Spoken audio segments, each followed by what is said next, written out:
Good morning, students. Today we are going to see clinical examination of higher functions and clinical examination of other cranial nerves. So we will take this topic one by one. You have studied various parts of CNS examination. Whenever we say CNS examination, it is done under various headings. So we have to examine the higher function, cranial nerves, the sensory system, motor system, reflexes, trophic changes, examination of spine. So CNS constitutes of all these examinations. And today we will be studying higher functions and other cranial nerves. So we'll start with the higher functions. Whenever we study the higher functions, mainly it is questionnaire based and it is regarding the history taking part. So we have to ask multiple questions and then we can assess the higher functions of the patient or of the subject. So first we'll see the mental state. How is the mental state of the person? Now in this mental state we have to see the level of consciousness. So whenever we mean by a person is conscious is that he follows your command and mainly he is oriented to various things. So consciousness is ability of him to arouse or respond to your question asked related to that. So normal person is conscious. He can follow your orders, he can understand what you are telling and he can respond. So this is in the consciousness. Now there are various levels of consciousness. In that, when the person is sleepy, it is called somnolence, in which he can be aroused by verbal or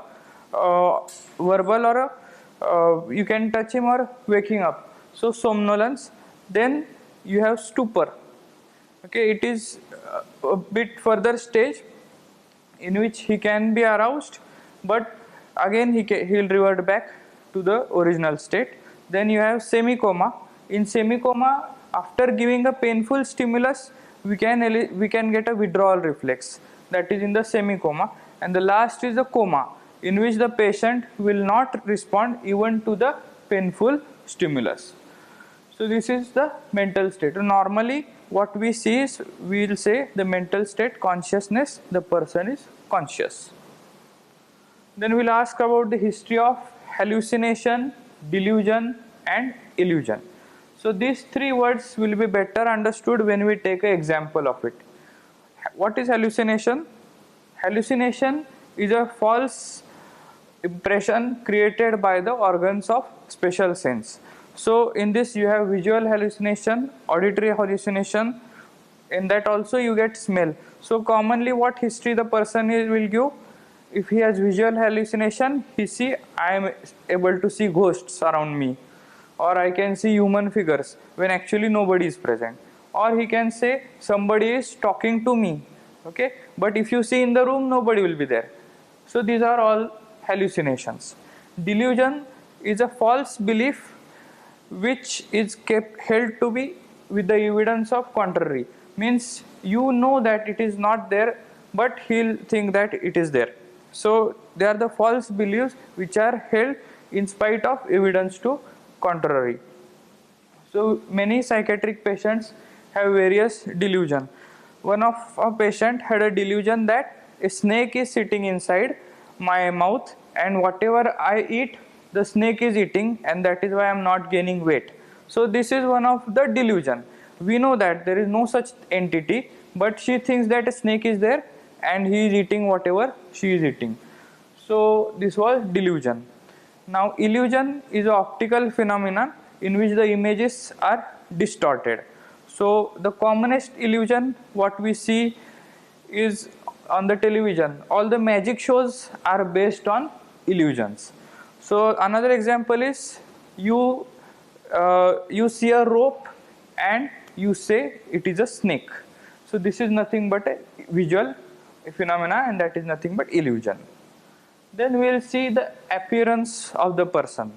Appearance per se, we have to observe the person. We have to see about his cleanliness, his clothing, how are the clothing. We have to see his nails, hair, his look, whether he is shabby, disturbed. We can understand the person by looking at him and looking at his appearance. Whether he is well groomed, he's while going out, how is he? So all these things we have to see in the appearance. Then we have to ask the history of sleep, whether he gets proper sleep or he has disturbed sleep. So if he is not able to sleep, it is called insomnia, unable to sleep. Then we will ask about memory. Now, memory is divided into recent and past. So there are various disorders in which the recent memory is lost, and in some diseases the past memory is lost. So the loss of memory is called amnesia.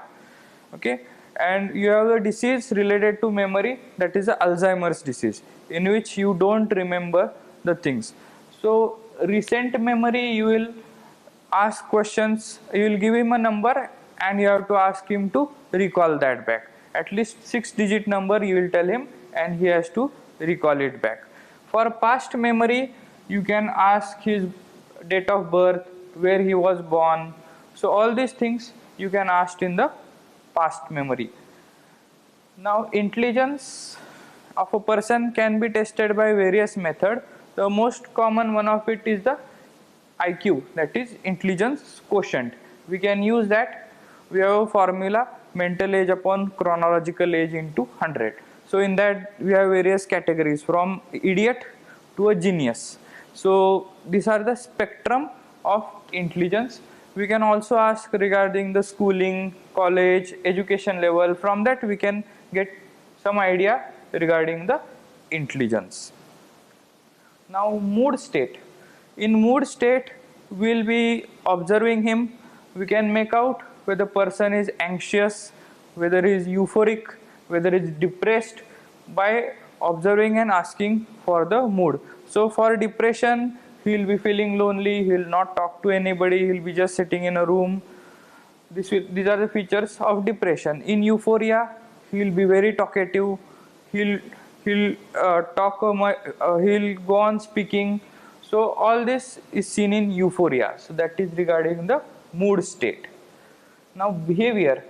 Abnormalities of behavior are better told by the relatives than the patient, because relative is always observing him and he can make out that the person has altered behavior or his behavior is changing, he is not mixing. So all changes in the behavior will be told better by the relatives. So we can ask this question to the relative who is accompanying regarding any behavioral abnormality that you can find out in your patient. Now when we say orientation, it is the orientation to the time, place and person. For this we have to ask various questions. Orientation to time. You can ask the patient what time of day it is. Is it morning, is it evening or is it night? So he will tell you what time of day it is. Place. Regarding the orientation to place, you can ask where you are. Are you in the hospital? Are you in your home? Where are you? So this he will answer. This will be orientation to place. And orientation to person is, we have to bring a close relative and ask who is he, who is she. So these questions we have to ask, and then he will answer that so is my mother, so is my father. So in this way we can judge his orientation, whether he is oriented to time, place and person. So whenever we take the history in the clinical slide, first we will ask his name, age, sex, address, occupation, and whenever we have the clinical examination part, usually we write the first line, patient is conscious, cooperative, well oriented to time, place and person. So this nothing but orientation. Now speech. Now speech is a large topic. It is already covered in the theory. So the speech has various areas of brain. The comprehension is done in the Wernicke's area. The motor ability is in the Broca's area. You have the arcuate fasciculus. Then you have the visual association area, auditory association area. All these areas are working together and the person is able to speak. So there is also a term called language, which is also depth taken in depth during the theory topics. Now in speech, a person who is having a normal speech will talk loud and clear. So there are various diseases in which the speech is affected. Usually we have seen the diseases regarding the Parkinsonism. In that you have certain type of speech. In cerebellar disorders you have certain type of speech. So this speech, it has a central part and also the local part. So in brain, if there is a problem, it will be called aphasia. And if the problem is at the muscular level, it will be called dysarthria. So aphasia is divided into word blindness and word deafness. In word blindness, he is not able to understand what he is reading. So that occurs when the problem is in the visual association area. Word deafness is you give him dictation but he is not able to understand. That occurs when the problem is in the auditory association area. Now you have sensory aphasia and motor aphasia. In sensory aphasia, he is not able to understand the things. In motor aphasia, he can understand but he is not able to give the output because the Broca's area is at fault. So in speech, we have to see whether the person can understand, whether he can write what you are dictating to him, whether he can reproduce, as in he can write or tell things. So this is regarding the speech. Now in exam, they can ask regarding difference between aphasia and dysarthria. Here usually the comprehension is at fault. In dysarthria, comprehension is normal. This usually is in the brain central part. This is at the muscle level. In aphasia, usually the swallowing is normal. You don't have problem during swallowing. But in dysarthria, you have problem during swallowing. So in your journal, you have to draw the diagram which is included in the video lecture. So that diagram you have to draw whenever you will open the clinical examination of higher function. On the left bottom side, you can draw this diagram. So during the demo, we will see one by one point in detail. Now we have finished one part.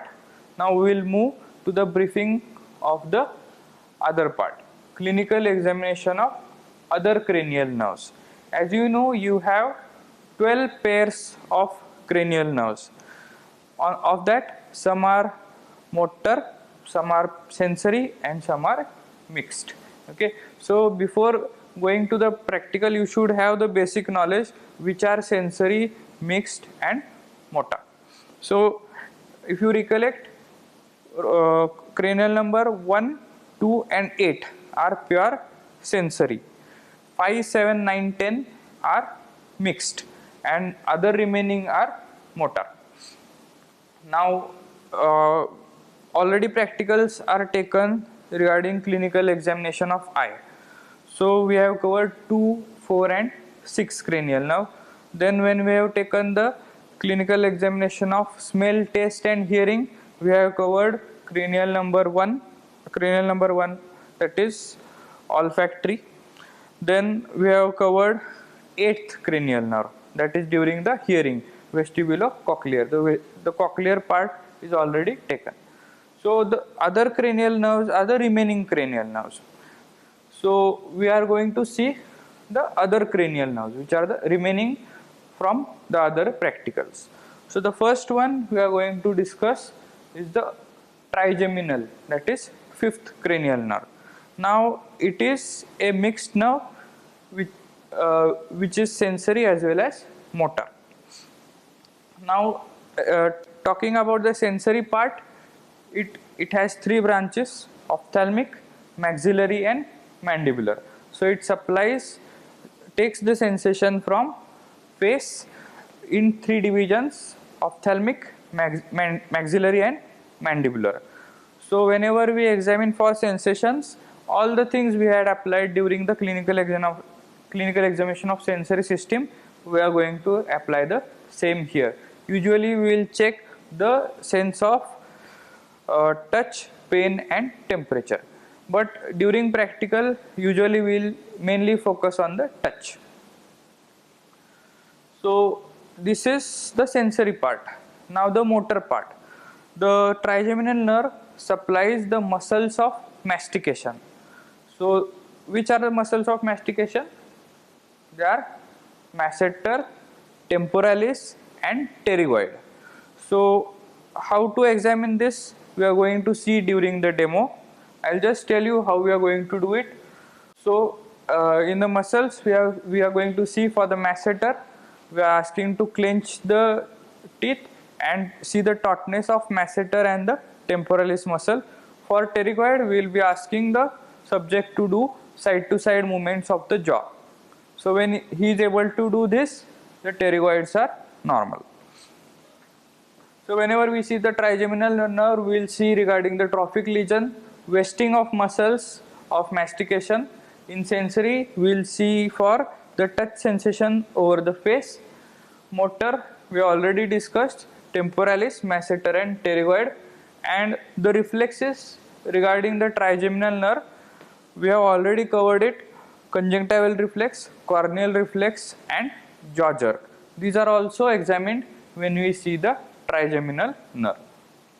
Now moving on to the next nerve, that is facial nerve, seventh cranial nerve. This is also a mixed nerve. The anterior two-thirds of the tongue carries the taste sensation, that is a chorda tympani branch of the facial nerve. But here we will be seeing mainly the motor aspects of the facial nerve. How I can check this is by asking the subject to do various facial movements, and we can check the muscles one by one. One of the point here is acuity of hearing. So facial nerve also supplies the tensor tympani, and that is regarding the acuity of hearing. In the motor functions, we will be asking the subject to do various facial movements, and by that we can examine the muscle supplied by the facial nerve. The first muscle is the frontalis. So ask the person to look up. So when he looks up, there is wrinkling of the forehead. Now this is how you check the frontalis muscle. Then you ask the subject to close his eyes tightly, and the examiner will try to open it. So by this you will be examining the orbicularis oculi muscle. You have to examine the right side as well as the left side. Then the third muscle what we check is the buccinator. For buccinator, you have to ask the subject to puff the cheeks and you have to give a tap. So if he has paralysis, the air will leak. This is how you check the buccinator. For examining the orbicularis oris, ask the subject to whistle. So whenever the subject can bring his lips together and whistle, you are going to check the orbicularis oris. And the last muscle is platysma. Ask him to evert the lower lip, and the superficial muscle can be easily seen. This is how you check for the muscles of the facial expression which are supplied by the facial nerve. Now the one interesting part here is, in facial nerve you have a disease called Bell's palsy, which is idiopathic. We don't know the actual cause. Some say it is caused by viral disease, some say it is caused due to exposure to cold. So in Bell's palsy, it is actually a lower motor neuron type of paralysis, in which one whole side, that is forehead as well as the lower part of the face, is involved. Now whenever you have supranuclear facial nerve lesions, usually the forehead is spared, and that is due to bilateral innervation from the cortex, and the opposite side of the face is affected. Opposite and lower half, that is below the forehead, is affected. So this is the important point which you have to remember, that is whether the lesion is supranuclear or intranuclear, and the Bell's palsy is a lower motor neuron type of paralysis. So features of Bell's palsy, we have to read it in depth when we go to the clinical side, but in short, the forehead as well as the lower part of face is involved. The nasolabial fold is lost. There are no creases. Then the eyelid doesn't close properly. When you eat, the saliva will be getting accumulated at the angle of mouth. These are the various features, and whenever the person tries to smile, the normal side will move, but the affected side will not move. These are the features you can make out the person of Bell's palsy. Forehead is spared in the upper motor neuron lesion. This is regarding 7th cranial nerve. Now the 9th, 10th and 11th cranial nerves have to be studied together, as they have common sharing with the functions. So they supply mainly the pharynx, and we'll be examining under these headings. We'll ask the subject regarding if he has any nasal regurgitation. So we'll give some water to drink and the person will swallow it. So this is what happens in a normal person. If he has nasal regurgitation, it will come out through the nose. Now whenever we speak, we don't have a nasal twang. So nasal twang means whenever we ask a person to say egg, the patient will say eng. So that is nasal twang. This occurs when you have paralysis of one of these nerve. In the motor function, we are mainly focused on the position of uvula, mainly supplied by the vagus nerve. So for this you have to open the mouth, use a tongue depressor, use a torch and see the position of uvula. So uvula is actually held by the forces of acting by the muscles. So it is normally pull effect. So wherever the left side uvula is paralyzed, the right side it will go deviated to the right side, as it is held in the center by pulling effect. So normally the uvula will always be in the center. If there is paralysis, it will be pulled towards the normal side. This was position of uvula. Movement of palate. When we touch the palate, soft palate, it will be going upwards. Pharyngeal reflex is nothing but your gag reflex. If you touch the tip of tongue depressor on the posterior pharyngeal wall, you get a gag reflex. And if there is damage of 9, 10, 11 cranial nerve, the gag reflex, you will not get the gag reflex. Movement of larynx. Now this is difficult to examine in physiology, as you require a laryngoscope. So whenever we see the examination proper, we will be mainly focusing on the position of uvula, pharyngeal reflex. So these will be more stressed when we examine 9, 10, 11 cranial nerves. Now the 11th cranial nerve, it has a cranial part and the accessory part. So this is the spinal accessory nerve. This nerve supplies two muscles, that is trapezius and sternocleidomastoid muscle. For checking the trapezius muscle, the subject has to be seated. The examiner will go on the back side, then ask the subject to raise his shoulder. So this is the function of trapezius. Now this he has to do without resistance, and then examiner has to give the resistance. This is trapezius muscle. And for sternocleidomastoid, it is this muscle, sternocleidomastoid. He has to turn the chin. So this movement is done by sternocleidomastoid. Initially the subject will do it on his own, and then the examiner will give resistance. So whenever I turn my chin on this side, the opposite muscle is acting. So for giving resistance, you have to keep one hand here, give some resistance and ask him to turn to the opposite side. Similarly on the left side. When you want to examine both the sternocleidomastoid at the same time, you give resistance at the chin and ask him to look down. So when he does this, both the sternocleidomastoid are activated, and in this way you can see both sternocleidomastoid at the same time. Now the 12th cranial nerve, is pure motor cranial nerve. It supplies the intrinsic muscles of tongue and also some muscles related to the hyoid bone. So in this, first thing we will see is the position of tongue. So whenever you ask the person to put his tongue out, the tongue will always be central. Whenever there is a paralysis, the tongue will deviate to the side of the paralysis, as the tongue is held in the center by pushing forces by both side of muscle. Whenever you have paralysis, suppose of right side, the tongue will deviate to the left side. So normal side will push the tongue. So normally the position of tongue is central. Now movements of tongue. So ask the subject to move the tongue up, down, right, left. Then you put your hand here, finger here, and ask him to push your finger using his tongue from inside. So this is how you check for the power of muscles of the tongue, and this will be checking your hypoglossal, that is the 12th cranial nerve.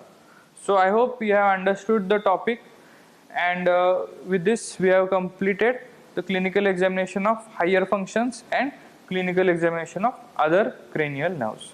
Thank you. Now we will see the demonstration of clinical examination of higher functions. So this is, as I told you, it is more regarding the questionnaire or asking the questions. So first we will see his level of consciousness. तुमचं नाव काय? Okay. So he is answering whatever we are asking the questions. We can make out that he is conscious as well as he is cooperative. Now we will ask him regarding any history of hallucinations, delusion and illusion. Then according to the appearance, we can make out he is well groomed and his appearance seems to be normal. His clothing, cleanliness, personal hygiene, all these points we have to check. Then we will ask regarding history of sleep. झोप लागती? किती तास झोपता? Okay. So he says sleep is normal. Normal means we have to ask the duration, whether you have any disturbance, sleep disturbance, or he wakes up, or we also ask regarding any bad dreams which may be seen in patients who are anxious. Then we will ask regarding memory. For recent memory, we will give him a number. We usually write a number and ask him to recollect it and answer it back. एक आकडा सांगतो, तो लक्षात ठेवून सांगायचा. 5 5 3 2 1 सांगा. 5 5 3 2 1. Okay. So this is the recent memory. So you have to, when you ask the question, he'll answer you that is recent memory. For past memory, we will ask him his birth date. Birth date काय? 16/19. So he is telling the birth date. जन्म कुठे झालेला? ओंड. So he is गाव कुठला आहे? ओंड. So he'll tell you where he stays, his place of birth. शाळेचं नाव काय? Okay. So he can recollect his school of name of the school as well. So this is past memory. Intelligence, we can ask him शिक्षण काय झाले? हो. So he has done his schooling up to 10th standard. Mood state, behavior, we can make out he is comfortable, he is not anxious. Now orientation, आता दिवस आहे का रात्र आहे? दिवस आहे. Who is oriented to time? आपण आता कुठे आहे सध्या? Lecture. So he is answering, we are in the lecture hall. So he is oriented to the place. And now we will ask regarding orientation to the person. मी कोण आहे? Okay. So he is telling that I am the teaching faculty here. So he is oriented to the person as well. So this is how you make out orientation to time, place and person. Now whatever he has spoken, it was loud and clear. So in the speech part, you have to write the speech was loud and clear. So this covers the demonstration of clinical examination of higher function. In the journal, you have to draw the diagram which will be adding in the video clip. Thank you.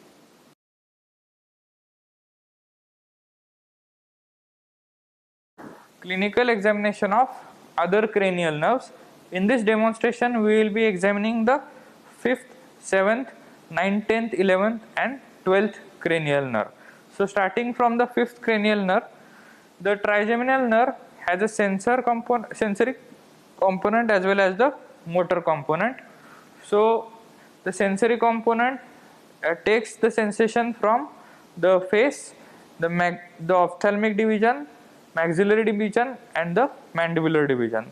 So we have already seen the practical on clinical examination of sensory system, in which we have seen various sensations: touch, pain, temperature, vibration. So here regarding the face, we will be examining mainly the touch sensation. We can check all the sensation, but just to demonstrate you, we are checking the touch sensation. We will see the fine touch and also the coarse touch. The rules are same. Eyes should be closed and you have to check the common dermatomes on right side and left side. डोळे मिटा, touch झालं की boat वर करायचं, feel झाल्यावर.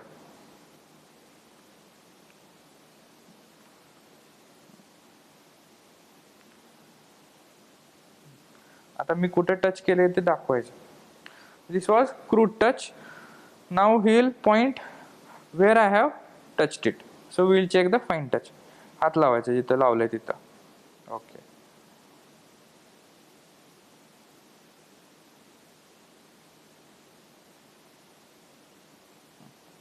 कुठं हात लावलाय सांग.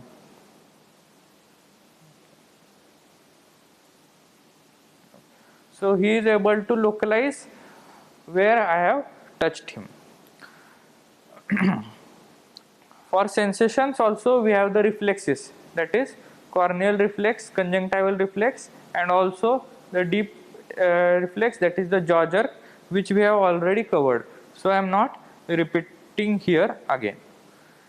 Now regarding the motor part of the trigeminal nerve, we will ask him to clench his teeth and then we will examine for tautness of masseter and the temporalis muscle.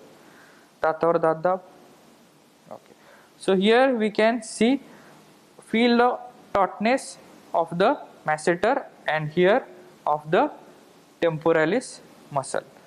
Now we will check for the pterygoid. असा जबडा खाली side to side movement करायचं. Okay. So this he is able to do because his pterygoid muscles are working fine. The trigeminal nerve is also doing its function properly. So here we finish the examination of trigeminal nerve. Then we will move to the facial nerve. In this, mainly in exam, it is focused on the motor functions. The taste sensations are already covered. So the anterior 2/3 we have checked for sweet, sour, salty, bitter. This taste practical is already covered. So here we will mainly focus on the motor functions of the facial nerve. Now we will ask him to look up. That will be checking the frontalis muscle. वर बघायचं. Okay. So you can see the wrinkling on both the sides. So the frontalis muscle is normal. आता गच्च डोळे मिटायचे. Okay. Now we will see the orbicularis oculi muscle. The examiner will try to open it. So we are not able to open it. It means the orbicular muscles are properly supplied by the facial nerve. Then buccinator, ask him to puff the cheeks. गाल फुगवायचे. And you give a tap on both sides. If he has paralysis, the air will leak from the side of the paralyzed muscle. Now we will see the orbicularis oris. शिट्टी वाजायची. Okay. So he is able to whistle. So his orbicularis oris muscles are normal. Now we will see the platysma. खालचा ओठ असा बाहेर काढायचा. So you can see this is the platysma. It is a superficial muscle. So this is how we check for the facial nerve. In exam, a chit will be given and a question will be there. Examine any two muscles supplied by facial nerve, or do the clinical examination of facial nerve. So according to the question, you have to follow the examination part. For 9th, 10th and 11th cranial nerve, as we have seen during his clinical examination of higher function, his speech was loud and clear without any nasal twang. So first point we have already seen. Regarding nasal regurgitation, we can ask him, पाणी घेताना त्रास होतो काय? So we can ask him whether is there any problem during swallowing. In exam, mainly the focus will be on position of uvula. So for position of uvula, you need a torch, tongue depressor and solution of potassium permanganate and normal saline. So we have to see, open his mouth and see for the uvula. Normally the uvula is central. Usually the pharyngeal reflex we do not elicit in exam because it becomes uncomfortable for the subject, because it gives a gag reflex. So position of uvula is what we will focus more, and movement of larynx we require a laryngoscope for that. So usually in exam, whenever you get a question on 9, 10, 11, the examination what is expected from student is position of uvula. So I'll just show you. This is the tongue depressor. We have to ask the subject to open his mouth, put this on the tongue, slightly depress it and try to visualize the uvula. Akara.